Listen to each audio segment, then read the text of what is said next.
There are three theorems about roots of polynomials that we're going to discuss today. The first one is called the rational root theorem. The rational root theorem says that every rational zero, remember a root is the same thing as a solution to the equation, and a solution to the equation is the same thing as a zero. So every rational root or every rational zero of a polynomial will be in the form of a fraction. Remember, rational means can be written as a fraction. So the rational root theorem says that every rational zero or every rational root will be in the form of a fraction where the numerator is a factor of the constant term, and the denominator is a factor of the leading coefficient.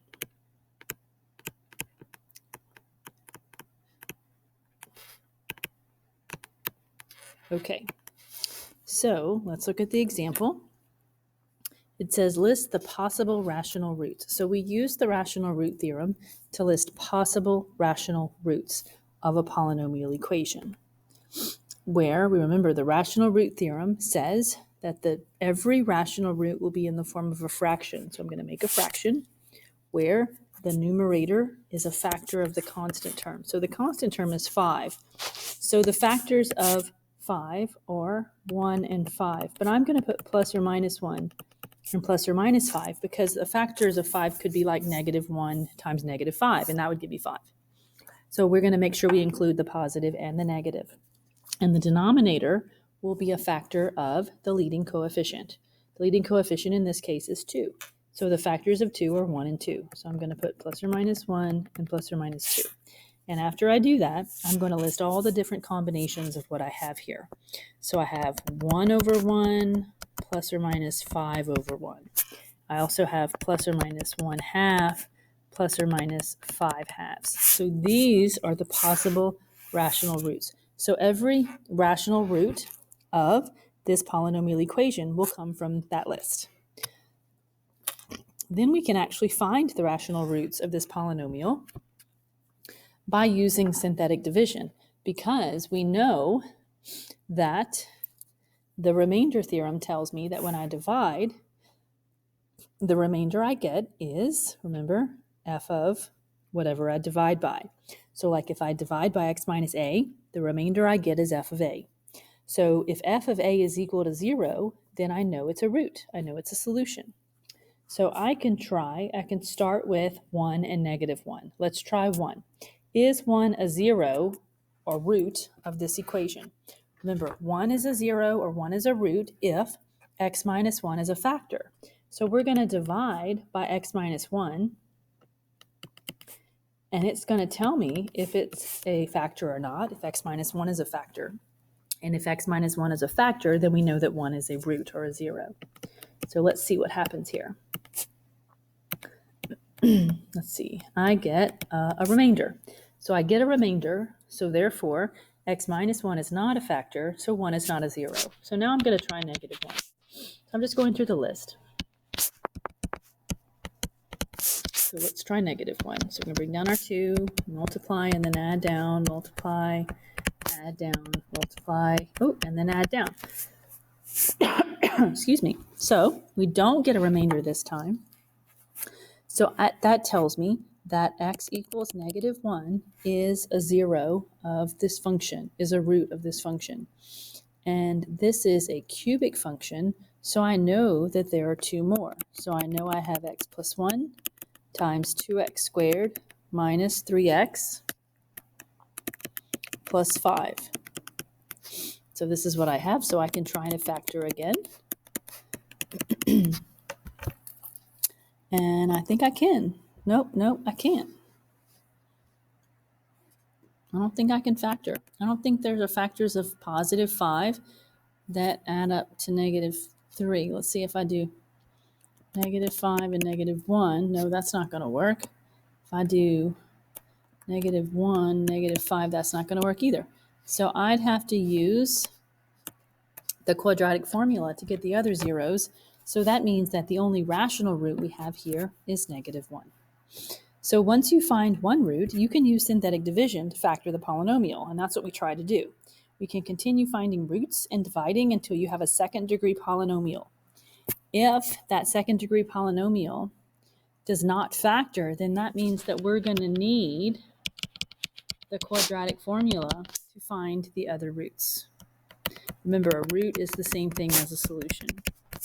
So I remembered just now that this polynomial, this trinomial does not factor, so I'm going to have to use the quadratic formula. So I'm going to say -b plus or minus the square root of b squared minus 4ac all over 2 times a. So 3 plus or minus, that's 9 minus 40, which is -31 all over 4. So I get my zeros, all of my zeros. My rational zero I found was -1. My other zeros are 3 plus or minus I root 31. That looks bad. Root 31 all over 4. So sometimes we could have factored again, and if it factored again, we would get rational solutions or rational zeros or rational roots, all the same thing. But if it doesn't factor, we'd have to use that quadratic formula. Okay, so now let's do that again. What are the rational roots? Let's just say possible. We're just going to list the possible. What are the possible rational roots of this function? So we're going to list the possible. So the numerator, remember, is going to be a factor of the constant term. So the factors of 2 are plus or minus 1 and plus or minus 2. And the denominator is going to be a factor of the leading coefficient. So the leading coefficient here is 15. So the factors of 15 are plus or minus 1, plus or minus 3, 5, and 15. So we're going to list all the different combinations. So 1 over 1, 2 over 1, 1/3, 2/3, 1 over 1, 1 over 3, 1 over 5, 1 over 15. Then we get 2 over 1, 2 over 3, 2 over 5, and 2 over 15.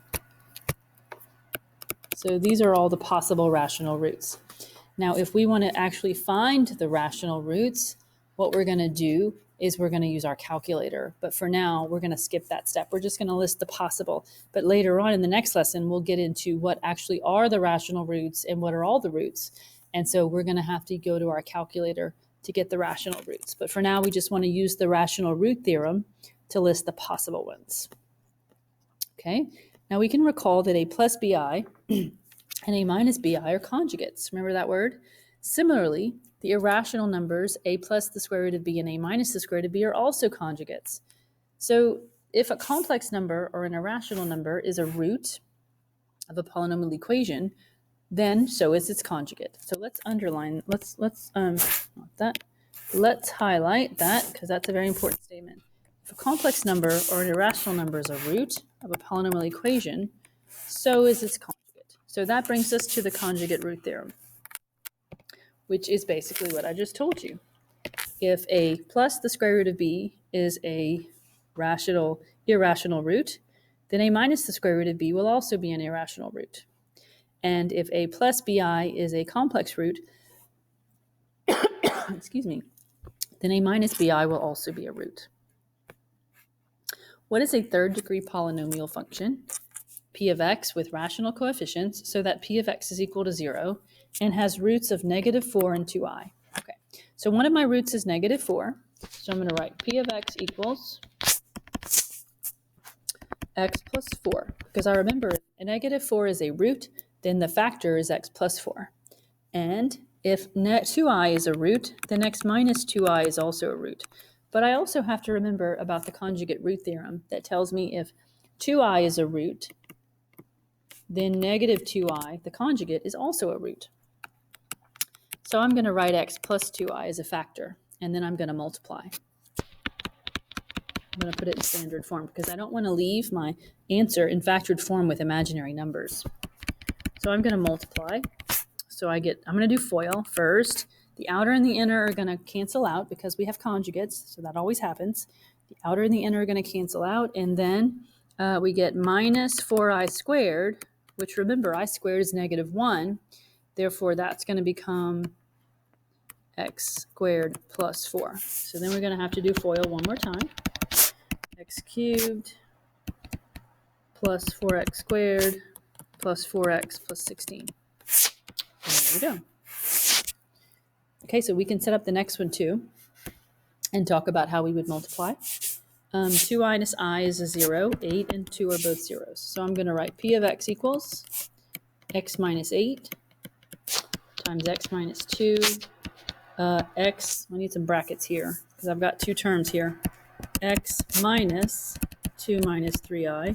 And the conjugate root theorem tells me that if 2 minus 3i is a 0 or a root, then 2 plus 3i is also a root. So I'm going to write x minus 2 plus 3i. So this is a little bit tricky when we multiply. We're going to leave the x minus 8 times x minus 2 alone just for a moment, and we're going to do a little bit of trickery here. So we're going to distribute this minus sign, x minus 2 plus 3i. We're going to distribute this minus sign too, x minus 2 minus 3i. And then we're going to group these together with the x minus 2's like that. So I've got x minus 8 times x minus 2. I haven't done anything with that yet. And then here I'm going to do FOIL. I'm going to do first x minus 2 times x minus 2, which is x squared minus 4x plus 4. The outer and the inner, I want you to notice, are the same but opposite. X minus 2 times negative 3i, x minus 2 times positive 3i. So I know those are going to cancel out. Then I'm going to do minus 9i squared. Minus 9i squared, that's the two last terms. Minus 9i squared is plus 9, right? So x minus 8 times x minus 2 times x squared minus 4x plus 13. And I think that's okay. We're going to leave it like that because we know to keep going, we'd have to do FOIL here and then multiply the trinomial times the trinomial. So if we want it in standard form, we're going to have to do all that. Okay, so the last theorem that I want to discuss is Descartes' rule of sign. Rene Descartes was a French mathematician. He recognized the connection between the roots of a polynomial and the signs of the polynomial in standard form. It's really kind of cool. So it says, let's see what it says. It says, let P of x be a polynomial with real coefficients written in standard form. So we have a polynomial written in standard form. The number of positive real roots, I'm going to get my highlighter out because we're going to highlight this. Number of positive real roots is either equal to the number of sign changes or is less than that by an even number. So the number of positive real roots is equal to the number of sign changes or is less than that by an even number. So let's look at the first example and let's see how many sign changes there are. This goes from positive to negative, so that's one sign change. And then from negative to positive, so that's two sign changes. So two sign changes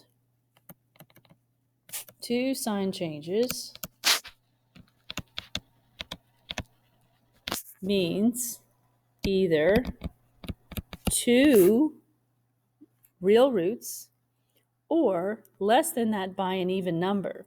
So either 2 or 0 positive real roots. Then let's go back up to determine how many negative real roots. The number of negative real roots is either equal to the number of sign changes between the coefficients of P of negative x or is less than that by an even number. Okay, so in order to find how many negative real roots, we have to do P of negative x. So I'm going to do negative x cubed minus negative x squared plus 1 is equal to 0. So that would be negative x cubed, that would be minus x squared plus 1 is equal to 0. So we have, let's see, it goes from negative to negative, so that's not a sign change, and negative to positive, so one sign change. So one sign change, so for P of negative x, one sign change, so 1 negative real root. I'm sorry. One negative real root. Okay, let's do that one more time. So to determine how many positive real roots there are, we figure out how many sign changes. So from positive to negative, 1. From negative to positive, 2. From positive to negative, 3. So 3 sign changes tells me either 3 or 1 positive real root. So then I have to do p of negative x. So I'm going to do 2 times negative x to the 4th minus negative x cubed plus 3 times negative x squared minus 1 is equal to 0. So that's 2x to the 4th, and then plus x cubed plus 3x squared minus 1 is equal to 0. So from positive to positive, no sign change, positive to positive, positive to negative. Only one sign change. Only one sign change. So 1 negative real root.